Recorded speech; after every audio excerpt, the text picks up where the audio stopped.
ভাত কাপড়। বিদায়, বধূবরণ ও কালরাত্রি পেরিয়ে অর্থাৎ বিয়ের একদিন পর এই ভাত কাপড় অনুষ্ঠানটি পালন করা হয়।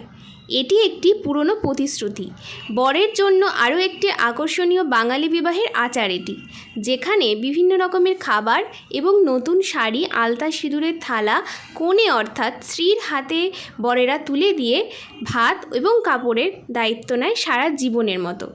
আচ্ছা, এবার বলো তো, দায়িত্ব কি শুধু বরেরাই নিতে পারে, স্ত্রীরা পারে না? তাই এখন বরেদের সাথে সাথেও স্ত্রীরাও পাশে থাকার অঙ্গীকার করে। এবার আসি গয়না এবং শাড়ির কথায়।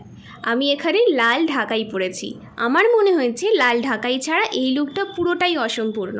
যেহেতু কানে বড় এবং ভারী দুল পরেছিলাম, তাই গলায় একদম সিম্পল একটা চেনের হার পরেছি।